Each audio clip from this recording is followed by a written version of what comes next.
Real people, real impact. This is your week in review.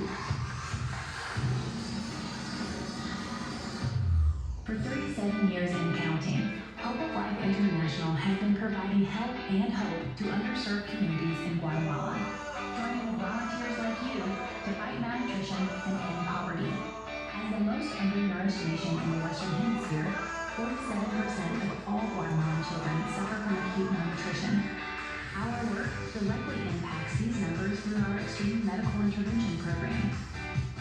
With your help, we truly are saving lives.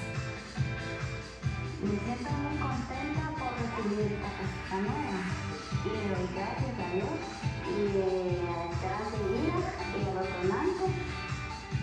In 327 communities, we work alongside people experiencing extreme poverty, implementing programs focused on lasting impact and community-driven sustainable change, setting a foundation for transformation. We've got kind of 2 tandem operations going on. They are training 2 groups of 30 pastors. That was the leader of another group that we were down there with. Pastors and going up into the mountains to find pastors whose churches need Bibles and musical instruments and to share the gospel and to bless the kids and do anything we can to bless those communities when we get there. So yesterday we met with 2 large groups of pastors and equipped them with some things they needed and visited a couple more churches. But we're having a great time. Really the other highlight from our trip is the Hope of Life staff. I mean, I just couldn't imagine a more welcoming, friendly, helpful group of people. So thank you for being such a blessing to us. Ladies! Through our partnership, you are providing clean water, medical care, food support, improving local housing, building schools, and planting churches in some of the most vulnerable communities in Guatemala. Me siento muy contenta de tener un grupo de niños aquí patrocinados por Esperanza de Vida y gracias a Dios también por las salidas que hicieron y el curso que se llevó a cabo en la escuela. This week, you were the hands that healed, the feet that sought out suffering, and the voice that spoke truth into darkness. I think the things that have touched me the most while I've been here is seeing how many different ways Hope of Life reaches out to the people in this area. I had no idea. It's amazing the ways they reach out. I especially was touched by the people at the old age home that are just warm, happy souls. They are so well loved and so well cared for by the people here. And I feel like that extends to every part of their ministry. They share their love and their hope of Jesus with everyone they touch. And it is just so heartwarming to see people reaching out to people with love and compassion and practical resources in the gigantic way that you guys do.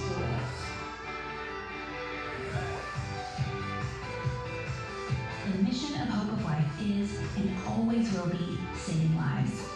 Our vision is a Guatemala free of poverty and malnutrition. Oh, that's a good picture. You are making that mission and vision a reality. Thank you for coming to serve. Your generosity and compassion have not gone unnoticed. We can't wait for our next adventure together. Until then, stay connected to the story of saving lives by following us on social media. Let's keep showing Guatemala that there is hope of life.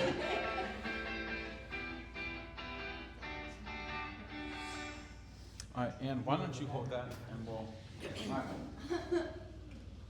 So, I gotta. No.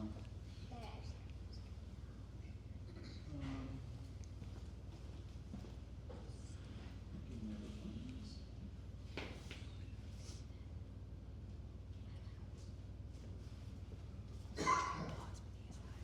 That's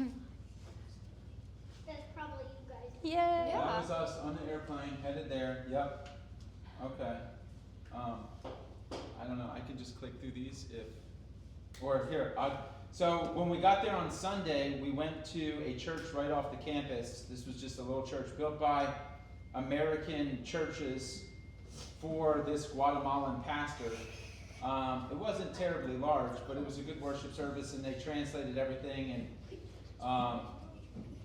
it was good to share, an authentic worship service with folks from Guatemala. All right, work projects around campus. So one of the things we did was go down to one of their warehouses down there, and they have 3, 4 big warehouses down there, and they needed furniture moved. So that's what we did. We loaded up office furniture in that truck, took it down to the hospital, unloaded it at the hospital, and then got everything up on the 2nd or 3rd floor, whatever floor it was. You can see we're pushing that bed up a ramp, and instead of stairs, that's how they get to the 2nd, 3rd, or 4th floor of this hospital building, is they have these ramps. I'd never seen anything like it. I'd never seen anything like it, but it was very effective. We were able to get all kinds of things moved around using them, and they had a big open waiting area at the top that was set up for kids to play, where families bring in their kids for treatment or visits or what have you could play. We did talk about maybe our church being able to maybe offer to try and help add some things for the kids to play within that waiting room. So this is the Hospital. the hospital there, and they're doubling the size of the hospital right now, so that's one of the projects they're working on. They are building like a radiology department with the ability to do screenings, mammograms, and other things, and they have like more specialized. It's not like a hospital like we have where they take care of everything. It's a very specialized hospital. They do cleft palate surgeries. They do malnourishment treatment for the communities. What else do they do? They care for kids in an urgent way that have special needs. Yeah, it's mostly pediatric, and then I guess more screenings. All right, we had to, the 3 boys, while the ladies were doing something one day, we had a few hours in the water purification and refilling these all over campus. I mean, how many was there, Abishai? 150 of these things? I don't know. There was a lot. And it's getting water to every facility on campus. They have these jugs. So we were putting in time. There's Benny and I. You can't drink any of the water from the faucets, even brushing your teeth. So they have those kinds of water bottles all around so that you could refill your bottles. Yep. I mean, you can't drink water from the faucet. What's going on in this You section? want to tell about this, Sonia? What's this one? So the glasses were sorting Okay, so glasses. one of the things we did at the warehouse was sorting through supplies. At this point, it was prescription glasses, and we were sorting out the just regular prescription glasses and then prescription sunglasses and boxing them up and labeling the different types and sorting out broken stuff and things like that. But American we went through churches donate all kinds of things. This warehouse is huge, and that was an entire tub of glasses. Yeah, that whole pallet was I can talk full loud of enough there. glasses. I'll talk this way. And then we sorted through a good chunk of that, at least like 2/3 of Yeah. that into boxes, and then we couldn't really reach in it anymore. Then we had to go. Just get into it. Base. Well, they need break Benny time. sweeping at the nursing school. We spent a couple of days helping out at this building that they're building for the new nursing school. Kristen probably knows more about the school itself, but the first day we just swept and mopped floors and washed windows, and then unfortunately somebody forgot to put drop cloths down when they painted, so there were little splatters of paint. Wasn't So my fault. we spent another however many hours over there with turpentine on rags, just getting all the little paint spots off of the floor. So a lot of different kinds look at of the projects. one painting over there. See the painting. Although you'll notice there is a drop cloth under him on that one, but it was just sort of bad planning, I guess. They're listening to worship music while they're Yep.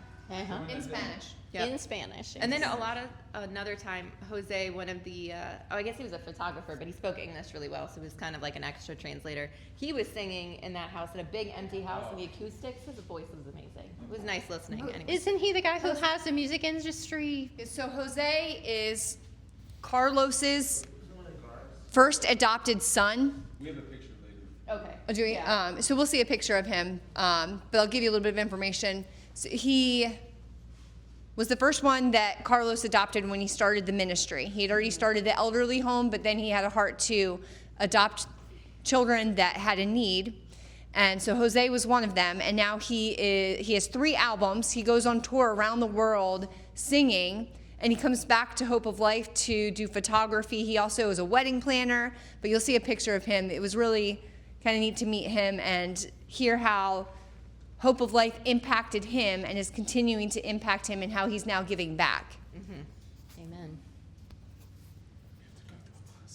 Okay. So we went around and we visited on Sunday after church to a lot of different places. We got some really good group pictures at all of these places.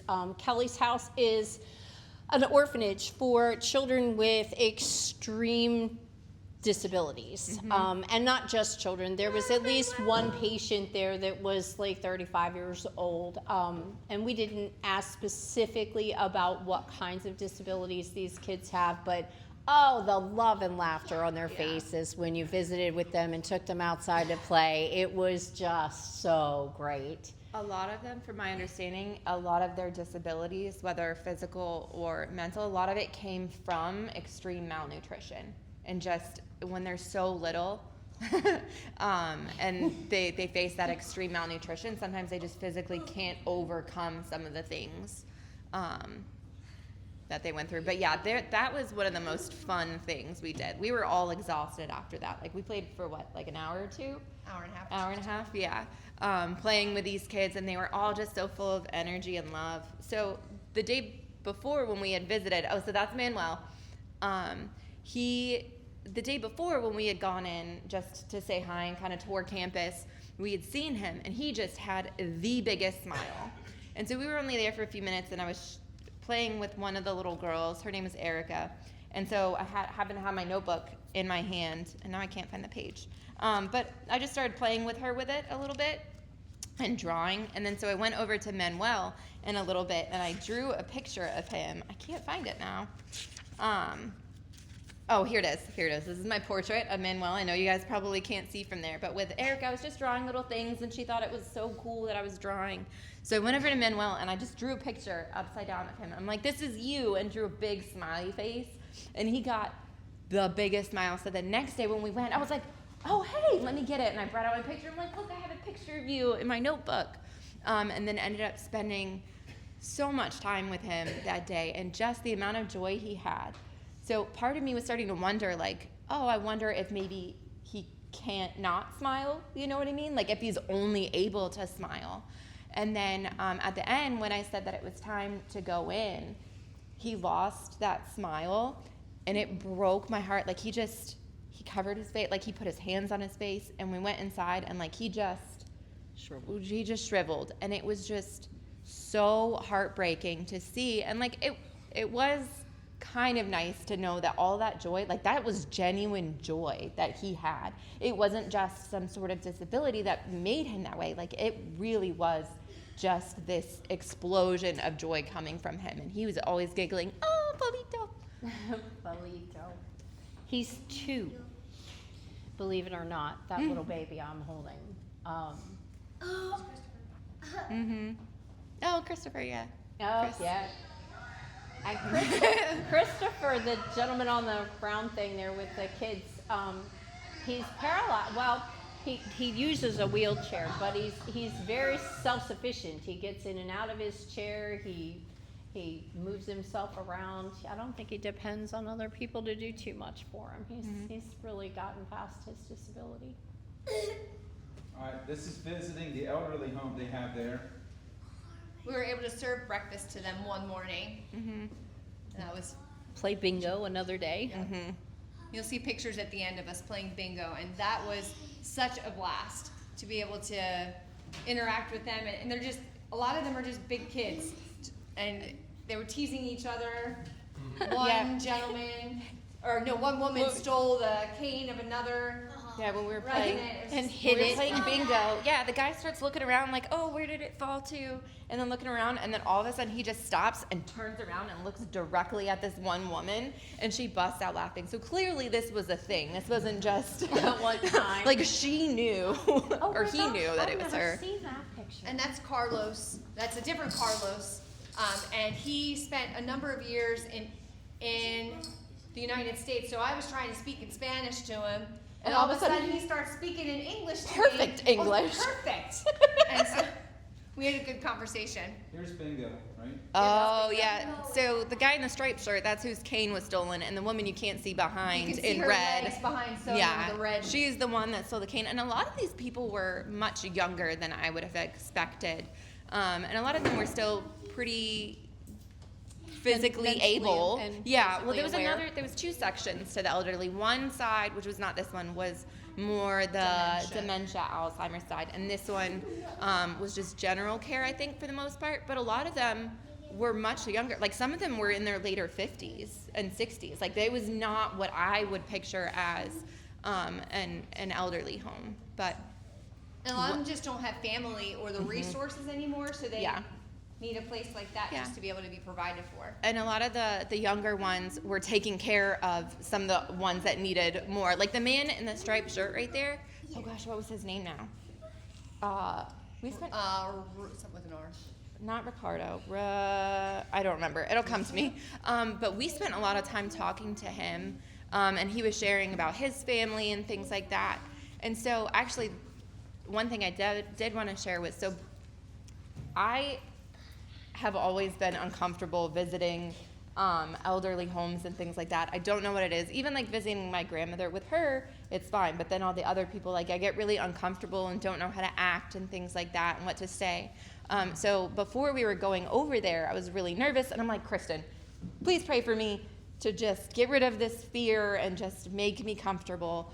And immediately when she prayed, we were just walking over there, a couple sentences, I don't even remember what she said, but just immediately I felt it, the anxiety lift off, and like just the the amazing time we had over there and the way we were able to communicate with people just in general there.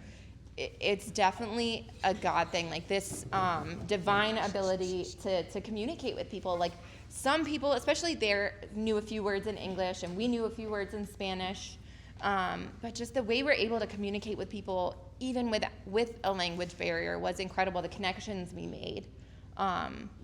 But like I said, even with language barriers and things like that, the connections was incredible.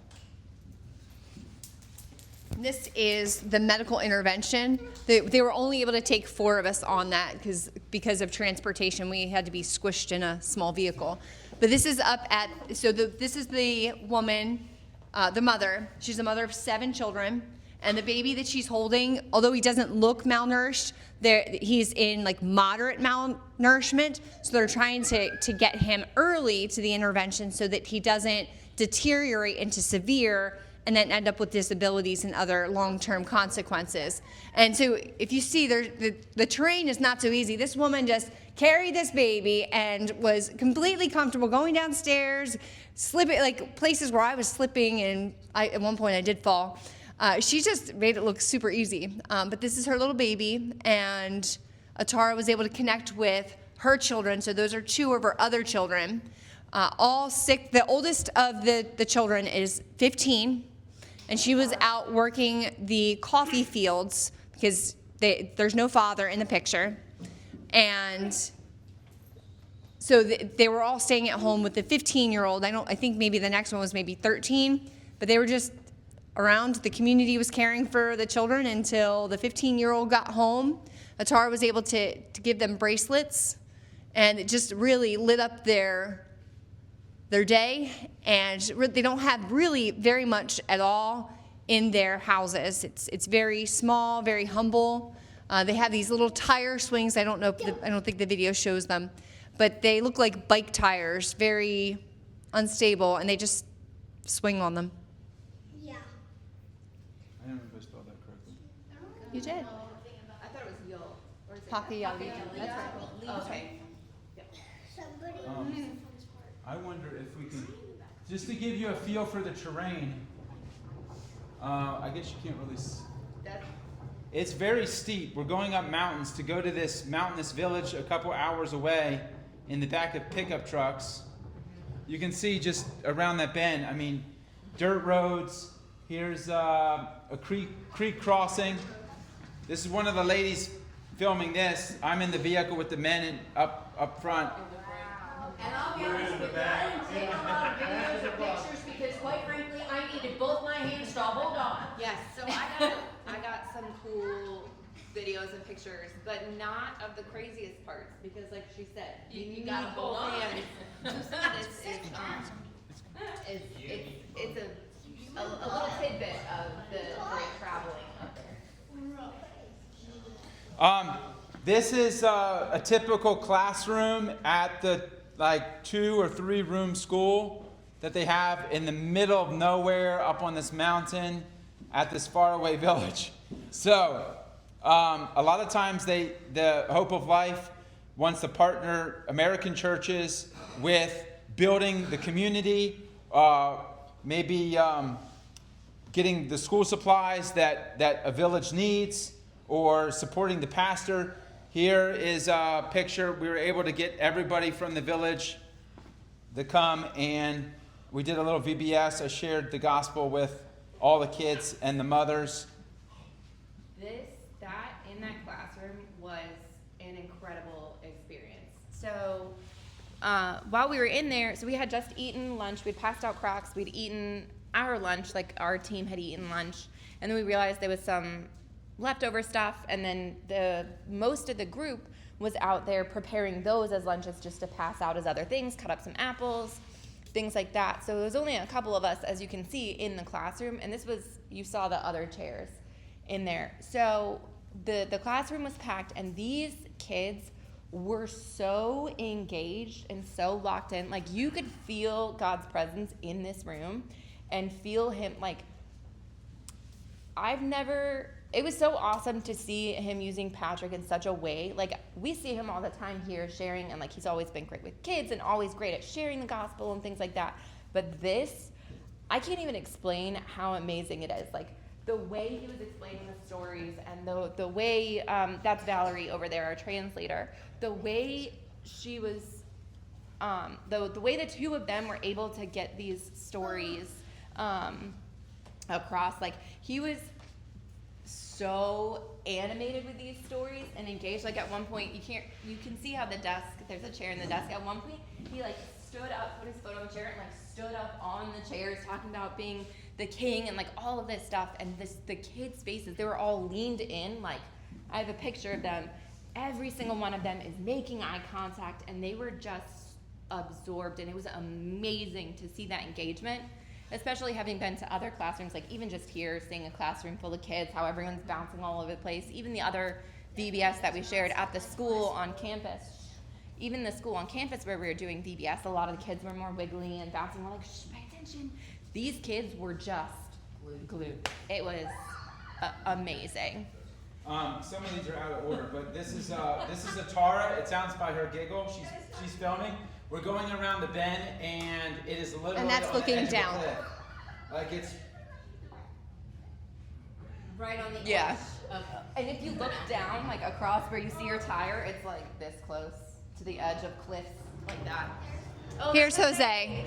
Yeah, here's Jose. These are coffee. If you ever knew what coffee bushes, coffee, whatever you call them. Coffee bean.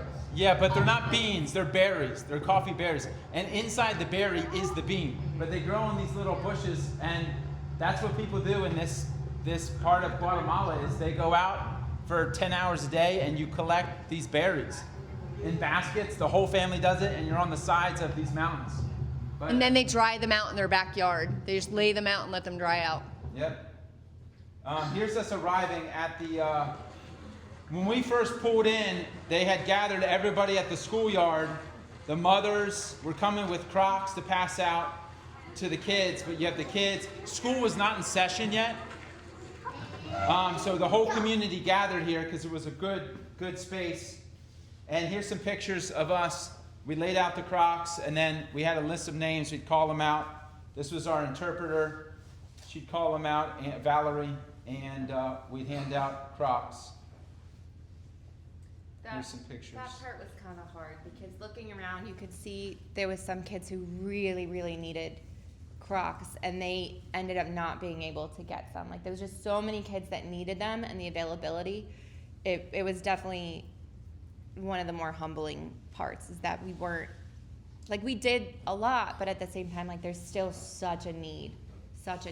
Well, the kids were so gracious of Oh, it, yeah, too. yeah. There was none of this, oh, it's mine, I want it. It was, oh, well, if I can't have them, that's okay, they can have them. Or, you know, they were very, very. Or if people got new ones that didn't necessarily need ones that were just small, but their shoes were good, they were giving them to other people. Like, they were very generous in sharing. It was not, like, I feel like here, when you give things to kids, they're like, well, I want that one, I want this. These kids were so excited and so grateful. Yeah, that's the word. They were very grateful.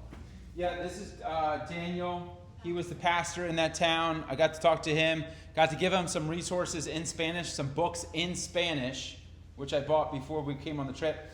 But a lot of times they like to have the church partner with the church of the town, find out what does the pastor need. He doesn't really have any reliable form of transportation, so he can't go to get education or training. I didn't see where the church was. We didn't have enough time on this visit, but I got to pray for him, encourage him. Here's another picture of a girl with Crocs. And of course, after we got done, we were able to,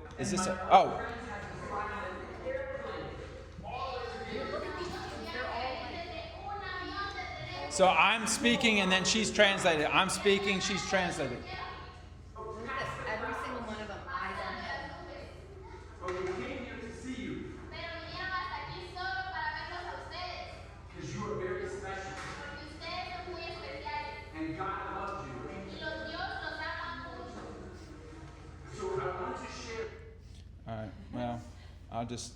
And then we're passing out treats after the VBS message, devotional time. And then we got to play with a lot of the kids. The boys went up and played soccer. We brought them some soccer balls, like nice soccer balls. And a home. Yep. Here's Atara playing cards and games with the kids.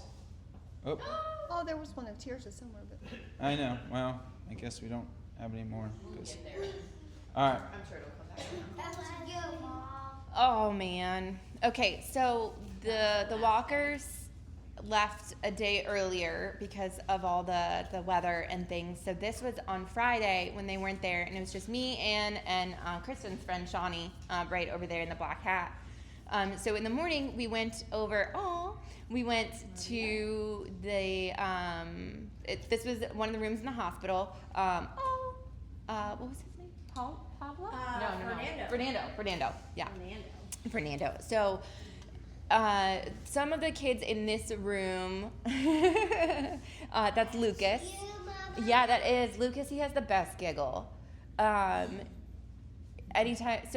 Before this, whenever we walked by this room in the hospital, because we'd been there for several other things, whenever you walked by, that's Jefferson, that's the rescue baby.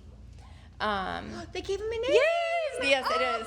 Mm-hmm. He didn't have a name when we got to their house. Yes. And so as we were traveling back to Hope of Life, they were trying to stop and get a name for the baby. I don't know if she had a name for him, but so Jefferson. Yeah. So we got to meet him and give him something. But yeah, so anytime you walked by this room, it has this big window, and one of the cribs in the room was right by the window. Not that window, it's across the other side. That was a different room, actually. There's this one baby that would cry every time you walked by. I would look at him, and he would just start bawling, and I'm like, I just want to reach through and pick him up. But it was never our time to be in that room and doing things. So first thing I did when I walked in was pick up that boy, which was Jason, which I don't think there's been a picture of yet, which is fine. But this room, some of the kids are orphans. And they will be living there at Hope of Life after they are out of the hospital. But some of the kids will be going home. They just don't have parents with them at the hospital. some other kids in different rooms, their parents are there with them, or a mother or family member is with them and able to care for them. So, and some of them are from the infant rescue, where they go out and they rescue the children, like you saw us do. But the families realize, I don't have the resources and the ability to give this child what they need. Can you keep him? Yes. And then they go to the Moses home, and then the Village of Transformation, which you'll see a couple pictures of.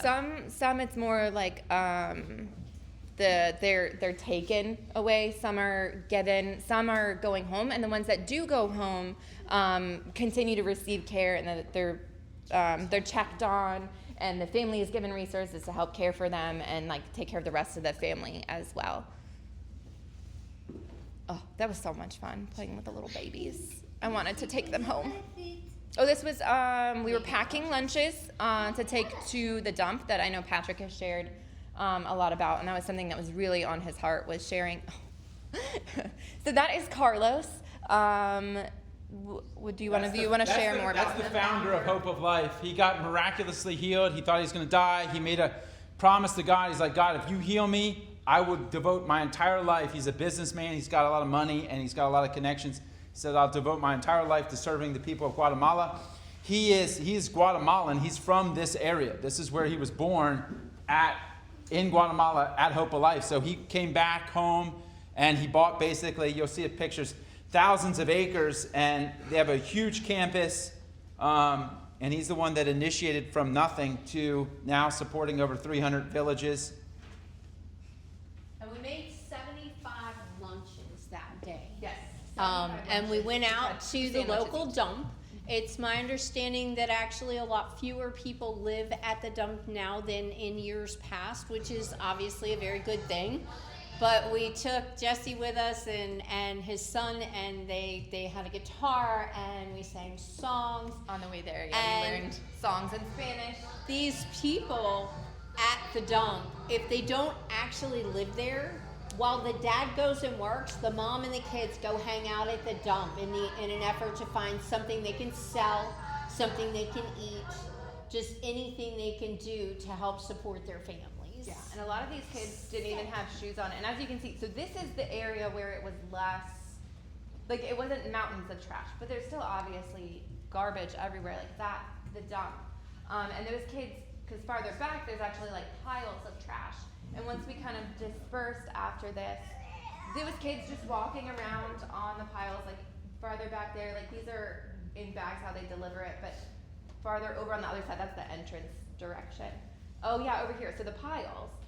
There was kids just walking around on those piles. Some of them didn't have shoes. If they did, it was like Crocs and things. And I'm like, that's so dangerous. It was very scary, but like they were all very comfortable there. And that was one of the workers.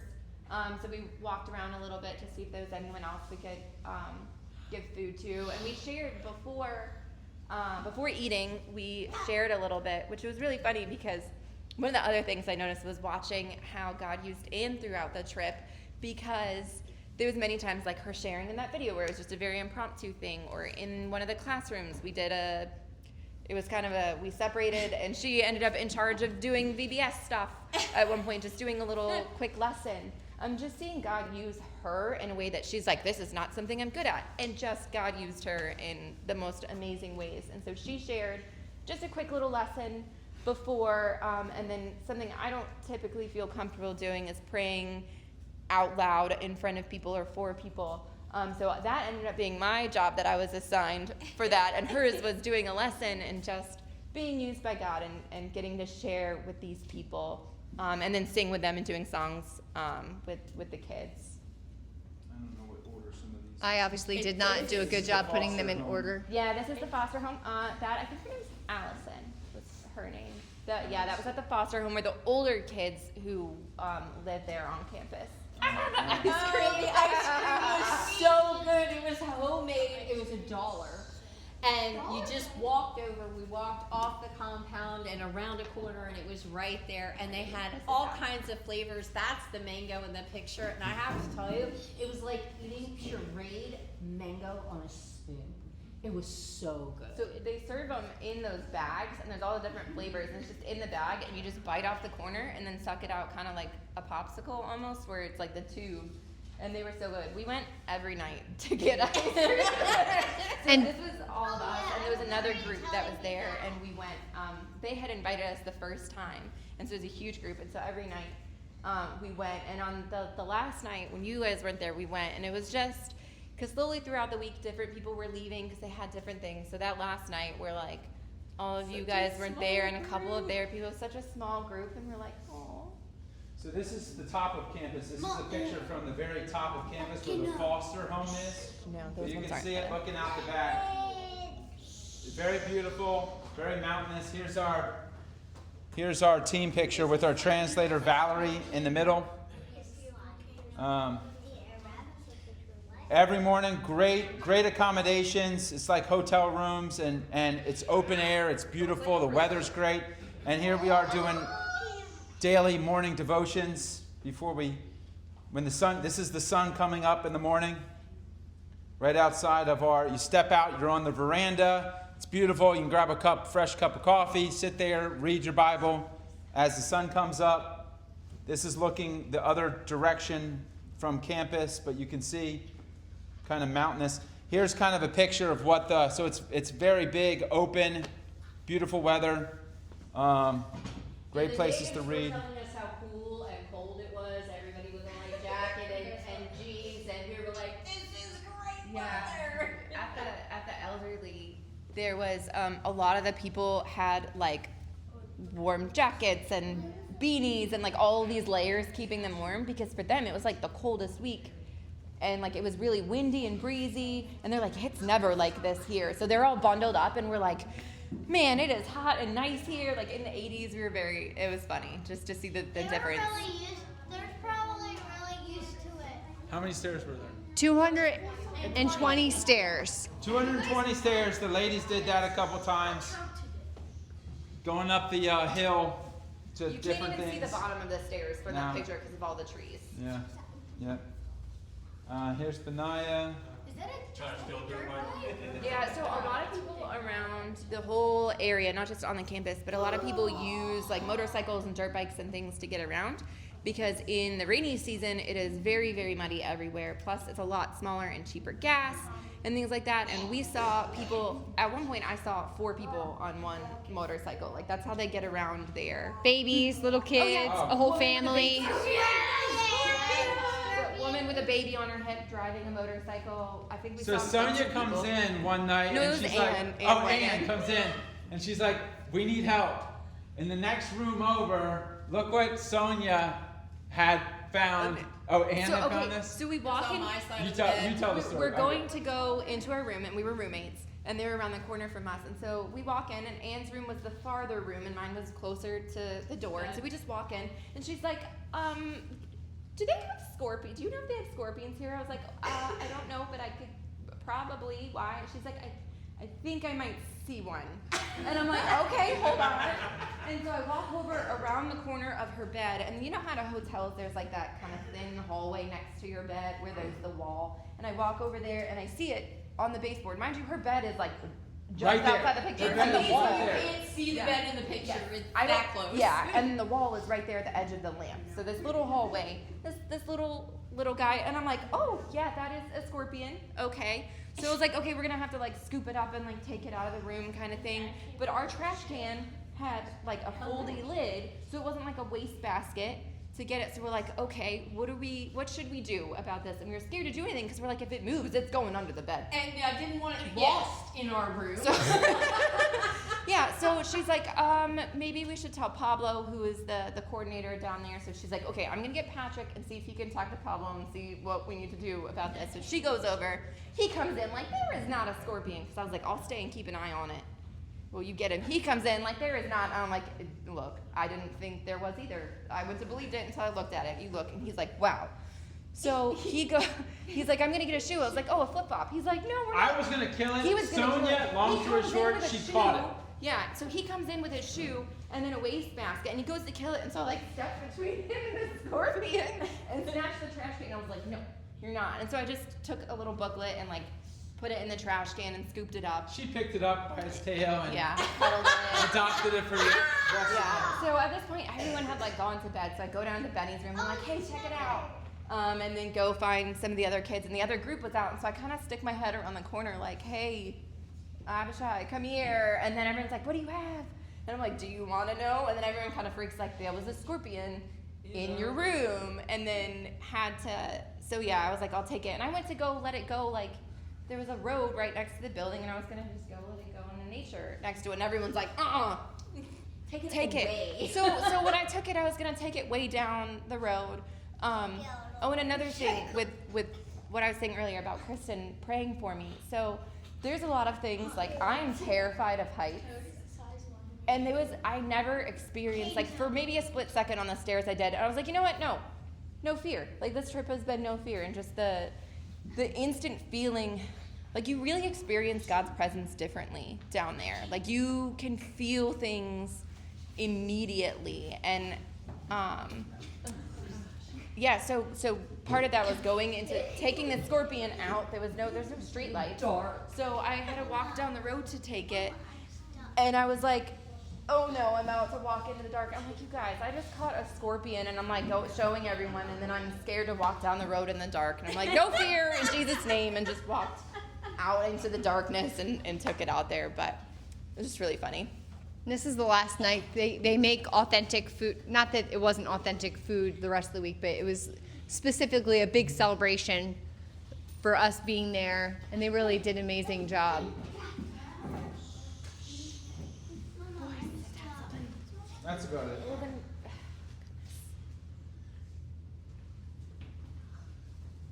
What's you guys' overall impression? Overall impression. It really was an amazing experience. I think just seeing all that Hope of Life is doing in Guatemala, the great needs, the community, how they come together. I think that was an amazing experience for me. I've been a part of many missions trips, but I think that this probably was one of the most impactful ones. I think if the hardest thing was leaving, but on our drive, like the Walker family, on the bus ride back to the airport, we witnessed an accident. You know, like you think, oh, these people, like they don't have driving rules like we do here. And if they do, they don't follow them. You see people passing and where you just know they're not supposed to be passing. And we asked about speed limits, and they said, well, technically there is speed limits, but no one follows it, nobody cares. So not really. There just isn't rules. But there was an accident, and I don't think everybody in the family saw it, but I saw the person's body, and they were covered with a tarp. And the hands are kind of out. He saw the blood from the accident. And the Lord just spoke to me. It's like, you really never know your last day. You don't. None of us can depend on tomorrow and say, well, I have tomorrow. Reminds me of the parable of the man that built up the warehouse for himself. And then the Lord says, you can't depend on tomorrow. And so the impact that we make, it's important. Even if it's just one person, that person that when she was crossing the street, had no idea it was going to be the last time. And we don't know our last day and the last time that the Lord's going to use us. So it just really prompted me, there's such a desperate need to hear the gospel, and people are dying and going to hell. And for me, I want to use every breath that I have to advance the gospel and to bring as many people into the kingdom. And Guatemala is such a fertile ground for the gospel. We want to continue to labor here as well, but we just saw our impact in a much deeper, meaningful way than I've been able to experience here in the United States at times. Yeah, definitely. That's beautifully said. I hadn't heard that part of it. But yeah, like I was saying earlier, there's definitely